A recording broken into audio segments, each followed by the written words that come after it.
오늘 메시지의 제목을 하나님의 복음이라고 붙였습니다만은, 복음, 우리가 흔히 듣는 그런 이야기고, 특별히 교회에서는 복음이라는 이야기를 굉장히 많이 하고 있습니다.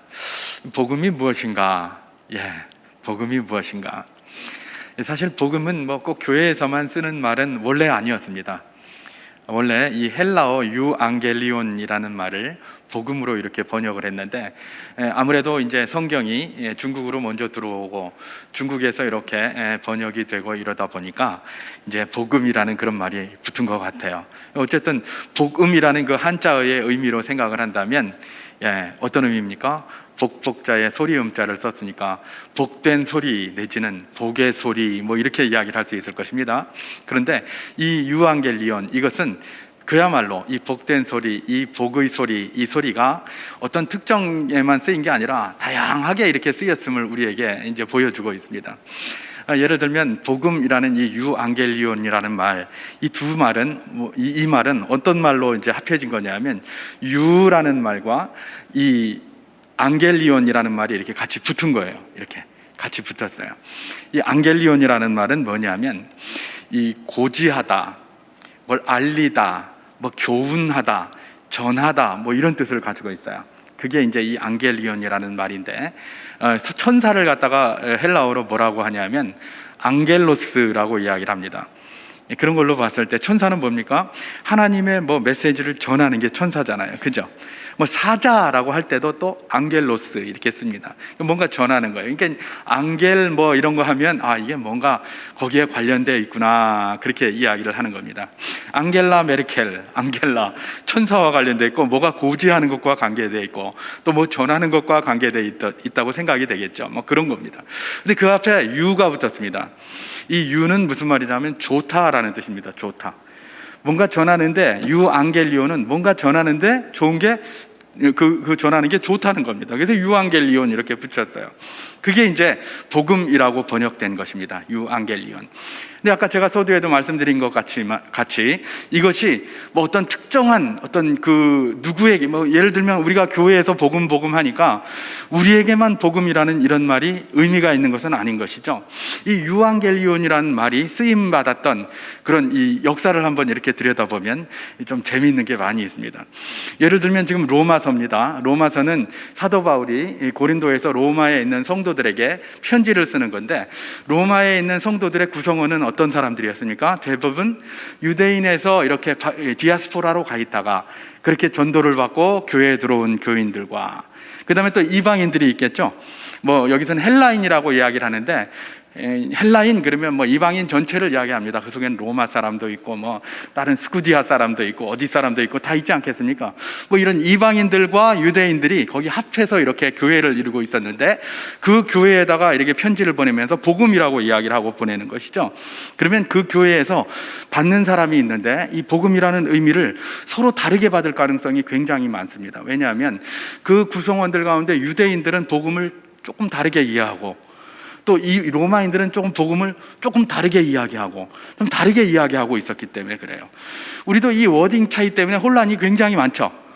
뉴스 같은 거를 봐도 이 사람하고 저 사람하고 똑같은 말을 쓰는데 이게 말의 의미가 달라요. 예를 들면 북한도 뭡니까? 조선민주주의 인민공화국 이런단 말이에요. 그럼 거기서 말하는 민주주의하고 우리가 이야기하는 대한민국 민주공화국이다 할 때 그 민주하고 똑같은 민주라는 말을 쓰는데 의미가 달라요. 그럼 저 위에서 말하는 민주는 뭐고 우리가 말하는 민주는 무엇인가? 그래서 같은 말을 쓴다고 해서 같은 것이 아니라 의미가 같아야 되는 것이겠죠. 복음도 그런 의미로 이해를 하면 됩니다. 그래서 그 당시에 로마 교회는 복음이라는 말을 들으면 이게 의미를 이렇게 좀 다르게 받아들이는 사람들이 거기에 있을 수 있었어요. 그건 뭐냐면 유대인들과 또 이방인들 이런 사람들이 달랐던 것이죠.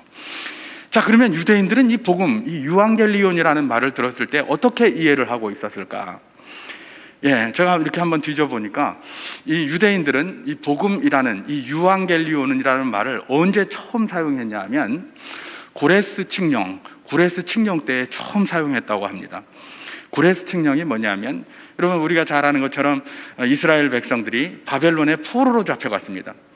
바벨론이 예루살렘을 점령하고 예루살렘 그 성전을 짓밟고 거기서 모든 기명도 가지고 가고 3차에 걸쳐서 사람들을 막 끌고 갔습니다. 세계사에서는 이걸 바벨론 유수라고 그렇게 기록하고 있는데 다 끌고 갔어요. 끌고 가가지고 70년 동안 종살이를 하게 됩니다. 바벨론에서 예레미야의 예언처럼 70년 동안 종살이를 하는데, 그 종살이를 하면서 이 사람들이 얼마나 거기에서 힘들었습니까? 바벨론에서. 특히 유대인들이 되게 힘들었던 것이 뭐냐면 예배를 드릴 수 없는 거예요.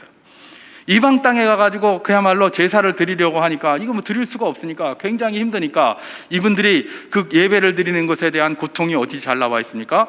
우리가 잘 아는 보니엠 10편 137편 그거 아닙니까? By the rivers of Babylon, 그런 거거든요. 거기 가가지고 늘 우는 겁니다.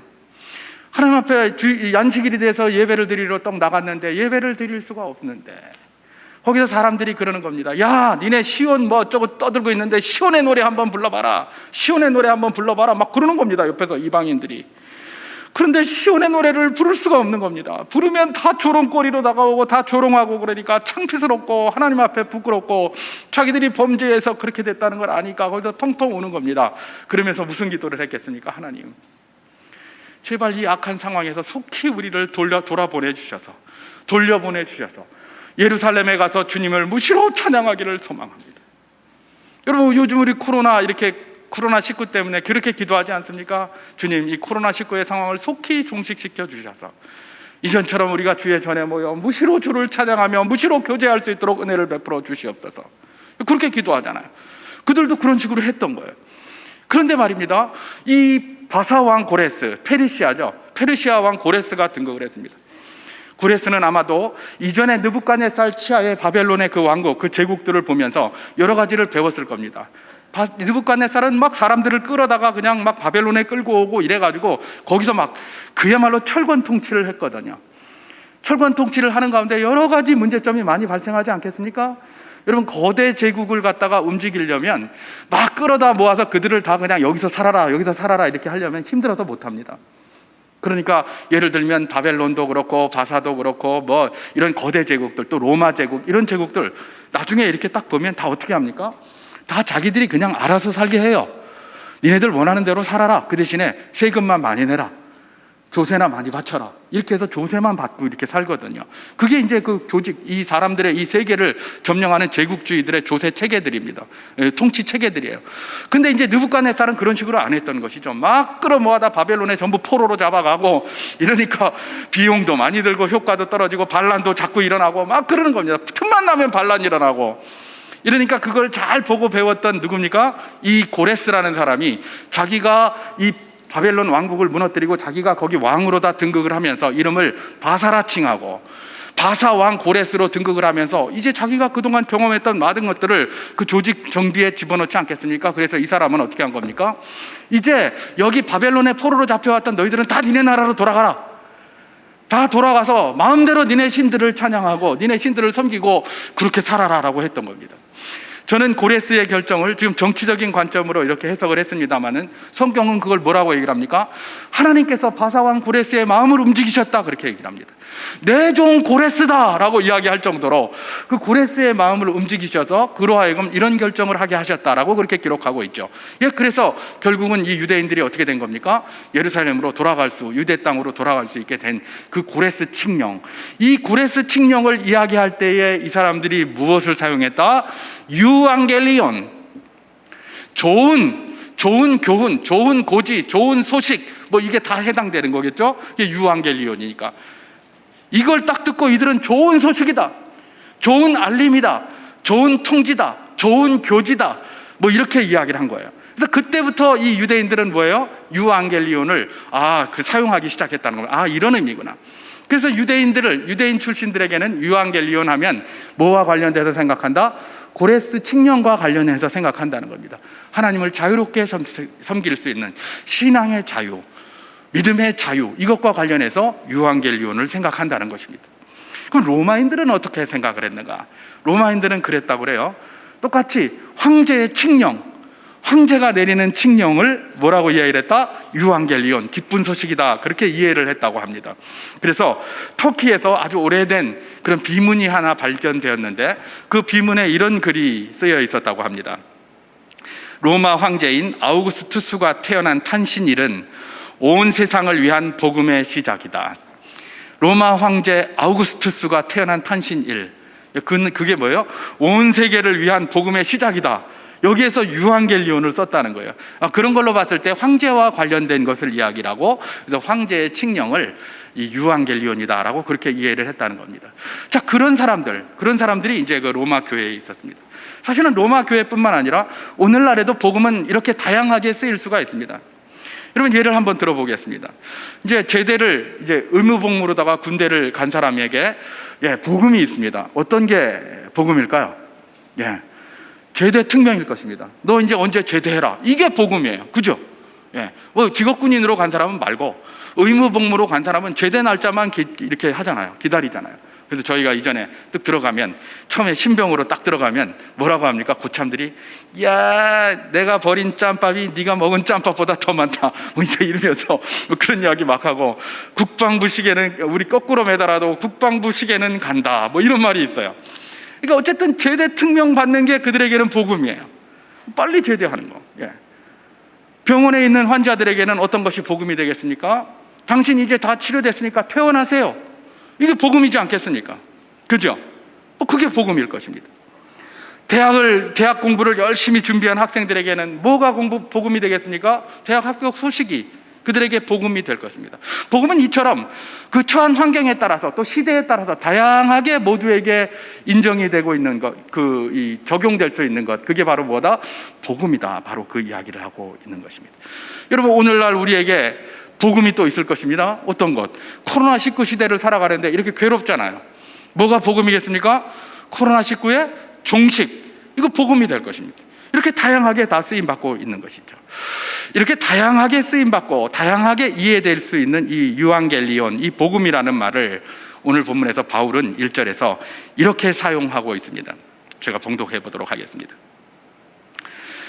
예수 그리스도의 종 바울은 사도로 부르심을 받아 하나님의 복음을 위하여 택정함을 입었으니, 그렇게 얘기를 합니다. 이렇게 다양한 복음으로, 이렇게 복음이라는 말, 이 유앙겔리온이라는 말은 다양하게 이해될 수 있는데, 로마 교회, 그야말로 유대인으로 구성되어져 있고 로마인과 기타 이방인들로 구성되어져 있는 이 사람들에게 이 편지를 하면서 자기도 유앙겔리온을 이야기를 합니다. 이야기를 하는데, 자기는 그 유앙겔리온 앞에 뭐를 하나 붙였습니까? 하나님의, 그렇게 붙였어요. 그냥 유앙겔리온이라고 하지 않고 유앙겔리온 투 테우, 하나님의 복음이다라고 그렇게 붙인 것이죠. 복음은 복음인데 자기가 전하는 복음은 다른 복음이 아니라 누구의 복음이다? 하나님의 복음이라는 거예요. 유앙겔리온 그러면 유대인들은 고레스 칙령인가 보다, 로마인들은 뭐 황제의 무슨 칙령인가 보다, 이렇게 생각하고 있는데, 바울은 지금 칙령을 보내는데 고레스의 칙령도 아니고 황제의 칙령도 아니고 니들이 듣기 원하는 그 좋은 소리도 아니고 뭐다? 하나님의 유앙겔리온, 하나님의 칙령을 전한다. 바로 그 이야기를 하고 있는 것입니다. 각자의 상황에서 좋다고 생각하는 그것들, 각자가 이해하고 있는 그런 복음에 대한 관점이 아니라, 그 복음이라는 말을 내가 차용해서 쓰되 내가 전하는 것은 하나님의 칙령, 하나님이 전하는 하나님의 복음이다 라고 하면서 그렇게 시작을 하고 있는 것이죠. 여러분, 사도 바울이 하나님의 복음이라고 전하면서 전하는 이 복음, 오늘 우리가 앞에 자는 떼고 복음이라고 하는 것과 같은 건 줄 믿으시기 바랍니다. 우리는 다 그리스도인들이기 때문에 복음이라고 이야기할 때 그 복음은 기본적으로 하나님의 복음입니다. 그러니까 우리는 일반적으로 그냥 복음이라고 하고, 또 복음이라고 해도 전혀 문제가 되지를 않겠죠. 하나님의 복음, 이 사도 바울이 전하는 이 하나님의 복음, 오늘도 말씀을 통해서 그것을 한번 자세히 살펴보기를 소망합니다. 하나님의 복음이 그렇다면 무엇인가? 하나님의 복음이 무엇인가? 하나님의 복음이 구체적으로 무엇인가? 우린 복음이라는 소리는 참 많이 들었지만 사실은 말로 표현해 보라고 하면 잘 말로 표현하기가 어려워요. 자, 그러니까 이게 뭐예요? 우리가 말로 표현할 수 없지만 마음속에 가지고 있는 그것을 오늘 말씀을 통해서 자칫 한번 정리해 보는 시간을 갖기를 소망하는 것입니다. 자, 하나님의 복음, 바울이 전하는, 그러면 구레스의 칙령도 아니고 로마 황제의 칙령도 아니고 하나님의 칙령인 이 복음은 무엇인가? 오늘 본문 2절에서는 그 하나님의 복음의 특징을 두 가지로 이야기를 하고 있습니다. 제가 한번 봉독하겠습니다. 이 복음은 하나님이 선지자를 통하여 그의 아들에 관하여 성경에 미리 약속하신 것이라 그렇게 기록합니다. 자, 하나는 뭡니까? 그의 아들에 관한 것이 하나님의 복음이라는 겁니다. 하나님의 아들에 관한 것이 하나님의 복음이에요. 그리고 또 한 가지 특징이 더 있는데, 그 하나님의 아들에 관한 것은 이미 성경에 미리 약속된 거다, 이런 이야기입니다. 자, 하나님의 복음의 특징이 두 가지 증거됐습니다. 하나는 하나님의 복음은 하나님의 아들에 관한 것이고, 하나님의 복음은 하나님의 아들에 대하여 성경에 미리 약속된 것이다. 그렇게 이제 두 가지를 이야기를 하고 있는 것이죠. 자, 이제 이 두 가지 특징을 한번 살펴보기로 소망하는데, 자, 먼저 하나님의 복음의 특징이 뭐예요? 하나님의 아들에 대한 건데, 하나님의 복음은 하나님의 아들에 대한 거다, 그렇게 기록하고 있죠. 그러면서 그 하나님의 아들에 대한 어떤 내용인가, 오늘 보면 3, 4절에는 이렇게 기록하고 있습니다. 하나님의 아들이 어떤 분이신지. 자, 제가 봉독합니다. 그의 아들에 관하여 말하면 육신으로는 다윗의 혈통에서 나셨고 성경의 영으로는 죽은 자들 가운데서 부활하사 능력으로 하나님의 아들로 선포되셨으니, 그렇게 기록합니다. 자, 이 3, 4절에서는 하나님의 아들에 대해서 이런 분이다라고 소개를 하고 있는데, 육신적인 면에서는 뭐예요? 다윗의 혈통에서 나셨다, 그렇게 이야기를 합니다. 다윗의 계보를 잇는 분, 다윗의 씨다, 그렇게 이야기를 하는 겁니다. 혈통으로는 다윗의 계보에서 나셨다. 그래서 우리가 복음서를 보다 보면 예수님을 칭할 때에 뭐라고 이야기를 합니까? 다윗의 자손이요, 다윗의 아들이요, 이렇게 얘기를 하는 걸 많이 볼 수 있습니다. 유대인에게 있어서 다윗의 자손이다라는 것은 메시아임을 증거하는 내용입니다. 그래서 다윗의 자손이요, 다윗의 아들이요 그러면 주님께서 그랬잖아요. 조용히 해라, 아직은 때가 안 이르렀다, 이런 거 이야기 많이 했어요. 왜냐하면 메시아라 그러면 다른 사람들이 막 저기 할까봐 그렇게 하신 내용들이 많이 있지 않습니까? 그렇습니다. 사도 바울을 통해서 하나님께서 알려주시는 바, 하나님의 아들은 뭐예요? 육신적으로는 다윗의 혈통에서 나신 분이다. 이걸 신학적으로 표현하면 뭐라고 표현할 수 있냐? 참 사람이다 라고 표현할 수 있고, 인성을 가지신 분이다 라고 표현할 수 있어요. 참 사람, 다윗의 혈통에서 났으니까 사람 아닙니까? 그죠? 참 사람이고, 또 다윗의 혈통에서 난 사람이니까 인성을 가지신 분이시다, 이렇게 이야기를 하는 것입니다. 또한 하나님의 아들에 대해서는 영적인 면에서는 뭐라고 이야기를 하고 있습니까? 죽은 자들 가운데서 부활하사 능력으로 하나님의 아들로 선포된 분이다, 그렇게 얘기를 합니다. 죽은 자들 가운데 부활했다. 아무나 부활할 수 있습니까? 사람이 부활하기가 어렵죠. 그러니까 부활하신 이 분은 누구시다? 영적으로는 죽은 자들 가운데서 부활하신 이분은 누구시다? 바로 주님의 신성을 말하는 것으로 참 하나님이시다, 그렇게 이야기를 하고 있는 것이죠. 특별히 죽은 자들 가운데서 부활하신 분, 이렇게 되어 있는데, 죽은 자들은 복수입니다. 많은 자들이 죽었습니다. 근데 그 중에 부활하신 분은 누구예요? 한 분밖에 없다는 거예요. 그러니까 참 하나님이시다, 그 신성을 이야기를 한다라고 보는 것입니다. 그래서 지금 무엇을 이야기를 하느냐? 하나님의 아들에 대한 것이 하나님의 복음인데, 그 하나님의 아들은 누구다? 육신적으로는 다윗의 혈통에서 나오신 참 사람이신, 인성을 가지신 분이요, 그 다음에 영적으로는 죽은 자 가운데서 부활하신 참 하나님이신, 신성을 가지신 분이 바로 누구다? 우리 주 예수 그리스도시다 라고 그렇게 이야기를 하고 있는 것입니다. 그리고 하나님의 복음은 뭐예요? 다른 것이 아니라 바로 이 인성과 신성을 갖추신 참 사람이시요 참 하나님이신 예수 그리스도, 그분이 바로 뭐다? 하나님의 복음이다 라고 4절에서 그렇게 이야기를 하고 있는 것이죠. 그렇습니다. 바울은 예수 그리스도께서 바로 그동안 기다리던 하나님의 아들이고, 그가 바로 참 하나님이시고 참 인간이시다라고 그렇게 고백을 하고 있었던 것입니다. 그래서 초대교회에 많은 성도들은 복음을 전할 때 어떻게 복음을 전했습니까? 유대인들에게 유대인들이 메시아를 기다리고 있습니다. 그리스도를 기다리고 있습니다. 그랬는데 너희들이 기다리는 그 메시아, 너희들이 바라고 있는 그 그리스도, 그가 누구냐? 그는 예수다, 그렇게 전하고 다녔어요. 그래서 초대교회의 복음, 사도행전을 보면 다른 복음이 아니에요. 그냥 예수 전한 거예요. 예수 그가 메시아고, 예수 그가 그리스도고, 예수 그가 하나님의 아들이고, 예수 그가 하나님의 복음이다, 그러고 전하고 다녔던 것 아니겠습니까? 바로 그것이라는 것입니다. 그렇습니다. 하나님의 복음은 하나님의 아들 예수 그리스도, 예수님은 또한 어떤 분이시다? 신학적으로 표현하면 참 하나님이신 신성과 참 사람이신 인성을 동시에 가지신 분이시다, 바로 그것을 이야기를 하고 있다는 것입니다. 예수 그리스도의 인성과 신성, 제가 이제 4월 9일 이후에 4월 16일부터 오후 찬양 예배 때 교회사에 대한 강의를 좀 하겠다고 말씀을 드렸는데, 그때도 이제 조금 이렇게 이야기를 하겠습니다만은, 예수님은 참 하나님이시요 참 사람이신 줄 우리가 믿고 그렇게 고백을 하고 있습니다. 맞습니까? 예, 이 신성과 인성, 이건 굉장히 중요한 이야기입니다. 예수님은 신성과 인성을 공히 갖추신 분이십니다. 이 둘 중 뭐라도 하나 부인하면 그건 다 뭐예요? 다 이단이에요. 다 이단. 그래서 이런 역사를 쭉 살펴보면 이런 부인하는 것들이 굉장히 많았습니다. 그들이 말하는 건 굉장히 경건해요.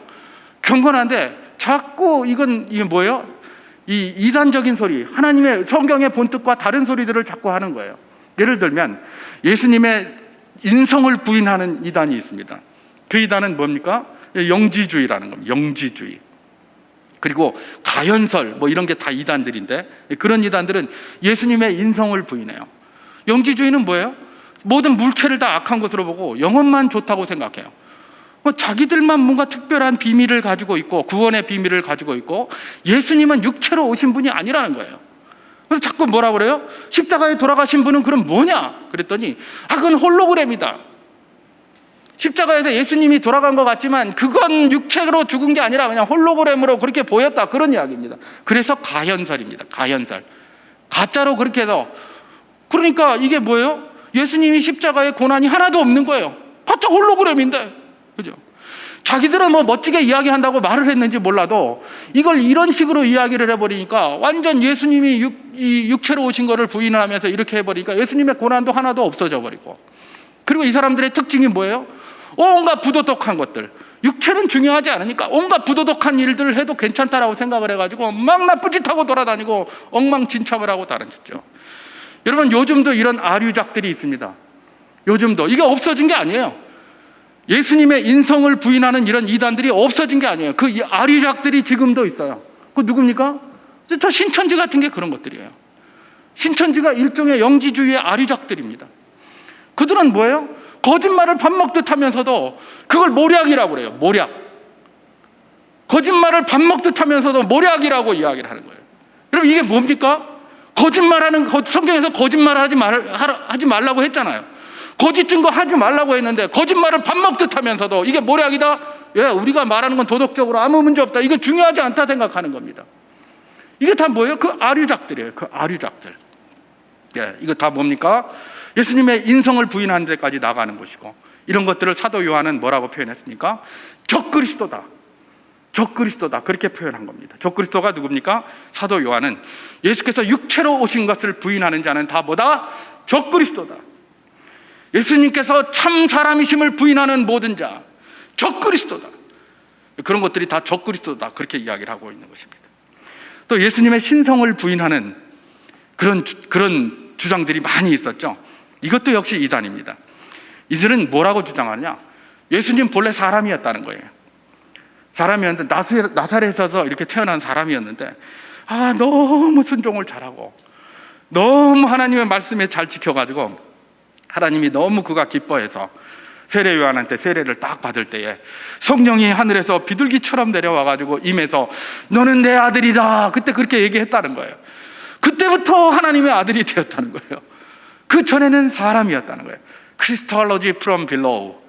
원래는 사람이었는데 열심히 순종해서 그렇게 됐다. 이건 다 뭘 부인하는 겁니까? 예수 그리스도의 신성을 부인하는 겁니다. 원래는 사람이었다는 거예요. 순종 잘하면 그렇게 된다는 거예요. 여러분, 이게 그 당시에, 초대교회 당시에 여러 가지 이단으로 나타났습니다. 그래서 소위 무슨 양자설, 이런 설이 있습니다. 양자설, 양자. 여러분, 예수 그리스도는 성부 하나님의 친자입니까? 양자입니까? 친자입니다. 우리는 누굽니까? 우리는 양자예요. 우리는 양자. 근데 그때 그 사람들은 뭐라고 해요? 예수 양자다. 왜냐하면 그냥 이렇게 태어났는데 너무 이 순종을 잘해가지고 뭐 열심히 했기 때문에 하나님의 아들로 인정되었으니 이는 양자다, 그렇게 주장하는 양자다. 네. 들어보면 뭐 굉장히 경건한 것도 많고 좋은 게 많아요. 제가 나중에 잠깐 이야기를 하겠는데, 그 강의할 때 재밌는 게 많고, 이렇게 들어보면 이 사람들 그래도 굉장히 경건해 보인다, 이런 생각이 들어도 이게 전부 다 뭐예요? 성경과는 상관없는 이단적인 사설들을 이야기를 하고 있는 것이죠. 예. 그 다음에 유명한 아리우스 이단, 아리우스가 그렇게 얘기를 한 겁니다. 성부 하나님을 너무 높이기 위해서 성자가 없었던 때가 있었다, 그렇게 얘기를 하는 거예요. 성부 하나님에 너무 집중하다 보니까 성자가 없었을 때가 있었다. 없었을 때가 있었다는 건 뭐예요? 하나님이 성자를 만들어냈다는 거 아니겠습니까? 그죠? 그러니까 이게 하나님의 이 예수 그리스도의 신성을 거부하는 게 된 거예요. 이 아리우스 이단이에요. 그런데 이런 게 지금도 있습니다. 지금도 있어요. 어디가 있을까요? 지금도 이 사람들 많이 돌아다닙니다. 여기. 많이. 여호와 증인 같은 사람들이 이런 사람이에요. 여호와만 유일한 하나님이시다. 이 다 이게 뭐예요? 이 아리우스 이단이에요. 아리우스 이단. 여기 돌아다녀요. 여러분, 온갖 종교들이 지금 많이 있어요.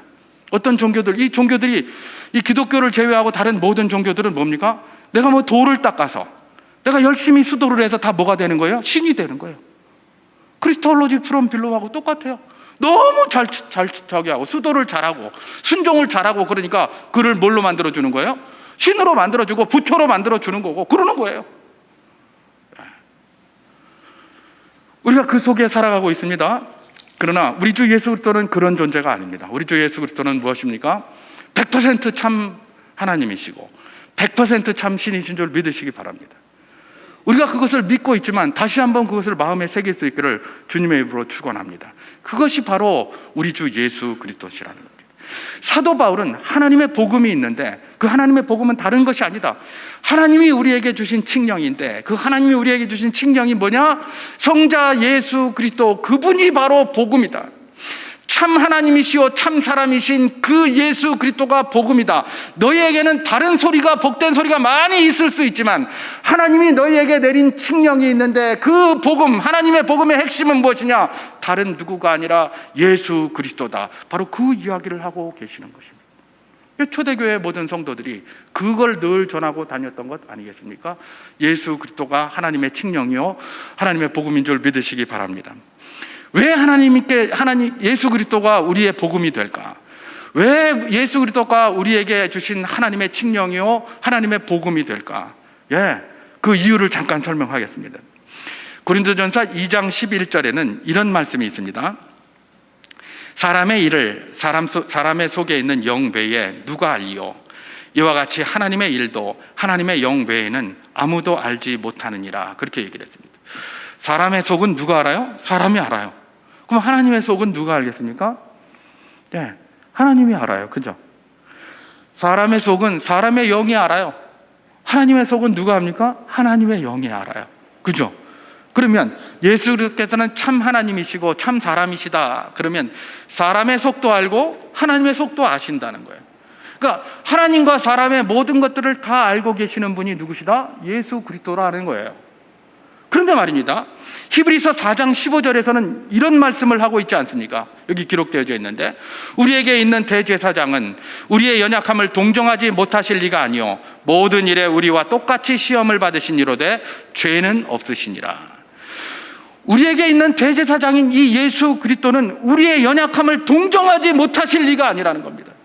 우리의 연약함을 다 이해하신 것다는 겁니다. 왜냐하면 당신이 스스로 우리의 연약함을 지고 육신의 모습으로 이 땅에 와서 그만한 고통을 받으시고 고생을 하셨기 때문에 인생의 연약함을 다 아신다는 거예요. 또 그것을 동정하지 않는 것도 아니에요. 그들을 다 이해를 하신다는 거예요. 그냥 아는 것이 아니라 이해를 하면서 아시는 거예요. 자, 이게 복이 아닙니까? 하나님의 속도 알고 인생의 속도 다 아는데 인생을 동정하시는 그 입장, 인생의 입장에서 모든 것들을 하시는 분이 누구시다? 우리 주님이시라는 겁니다. 예수 그리스도시라는 겁니다. 그래서 우리 모두에게 뭐가 되는 겁니까? 복이 되는 겁니다. 복이. 여러분, 하나님이 복의 근원인 줄 믿으시기 바랍니다. 근데 인생이 죄로 말미암아 복의 근원이신 하나님과 등지고 섰습니다. 그래서 하나님과의 관계가 다 일그러졌어요. 하나님의 복을 받아야 할 텐데 그것이 인생에게 주어진 것인데 이상하게 하나님과 등지고 서 있는 바람에 복은커녕 저주의 대상이 되고 말았던 게 인생입니다. 그렇게 버려져 있었어요. 그런데 누가 거기에 복음으로 들어왔습니까? 그런 저참한 저주 속에 던져져 있었던 인생에게 복된 소리가 하나님으로부터 들렸어요. 유앙겔리온이 하나님으로부터 들렸어요. 그런데 그게 뭡니까? 유앙겔리온 투테오, 하나님의 복음이 그의 귀에 들렸다는 거예요. 그런데 그게 뭐예요? 이제 하나님이 너에게 은혜의 얼굴을 비춰주게 되었대. 이제 너와 하나님과의 관계가 좋아졌대. 이제 하나님의 복이 너에게 계속 흘러들어오게 되었대. 그런 소리가 들리는 거예요. 그리고 그 소리를 누구를 통해서 하게 되는 겁니까? 예수 그리스도를 통해서 그 일을 하시겠대. 그렇게 한 거예요. 그러니까 무엇입니까? 예, 주님의 얼굴을 이제 우리가 마주 볼 수 있게 되었고, 그게 복이라는 거예요. 다른 사람들은 이게 무슨 말인지 이해할 수 없는 것이죠. 그러나 그가 믿음이 있으니까, 하나님의 백성입니까? 그에게 가장 좋은 복음은 무엇이다? 하나님과 화해하게 되었고, 그 안에 구원의 백성이 되었고, 하나님의 은혜를 무시로 누릴 수 있게 되었고, 예수 그리스도를 통하여 이 일이 이루어지게 되었다라는 바로 그것 말입니다. 그게 복음이라는 것입니다. 여러분, 오늘 우리에게도 많은 복음이 있을 수 있습니다. 우리가 바라는 게 많이 있지 않습니까? 그런 것들이 되었으면 다 좋죠. 좋은 것들이 있어요. 그게 다 이것도 복음, 저것도 복음, 다 복음이 될 수 있습니다. 여전히 이런 우리에게 오늘 주님께서는 이 말씀을 통하여 도전하고 계십니다. 너에게 여러 가지 복음이 있지만은 네가 가장 사모하고 가장 붙들어야 될 복음이 있나니 그건 하나님의 복음이다. 그리고 하나님의 복음은 다른 것이 아니라 너희가 믿고 따르는 예수 그리스도, 그분이 하나님의 복인 줄 믿어라. 바로 그 이야기를 이 말씀을 통해서 우리를 도전하고 계시는 것입니다. 여러분, 우리가 이것도 안 되고 저것도 안 되고 여기도 벽이고 저것도 벽이라서 좌절하고 넘어질 때가 얼마나 많습니까? 그럴 때마다 주님께서 이렇게 우리 귀 속에 세미하게 들려주시기를 원하시는 것입니다. 무엇입니까? 너에게 아직 더 큰 복이 남아있지 않느냐? 예수 그리스도가 너에게 없느냐? 너에게 예수 그리스도는 어디가 있느냐? 그 질문을 하고 계시는 것이죠. 여러분, 예수님이 우리의 복인 줄 믿으시기 바랍니다. 우리에게 하나님의 복음은 다른 것이 아니라 예수 그리스도요. 우리가 다른 모든 복을 절 누리지 못한다고 할지라도 예수 그리스도라는 하나님의 복음을 누릴 때에 모든 것들이 평안과 안정 가운데 거하게 될 줄 믿습니다. 그것이 오늘 이 말씀을 통해서 주께서 우리에게 주시는 도전입니다. 이것 붙들고 흔들리지 않는 믿음 안에서 또 그렇게 살아갈 때에 하나님께서 다른 모든 것들 우리에게 채워주실 줄 믿습니다. 마태복음 6장 33절에서 주께서 그렇게 말씀하셨습니다. 너희는 먼저 그의 나라와 그의 의를 구하라. 하나님의 나라와 의의 핵심이 누굽니까?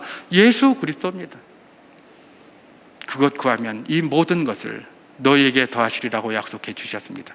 그 말씀 붙들고 이번 한 주간도 믿음으로 승리하는 복된 분들 다 될 수 있기를 주님 이름으로 축원합니다.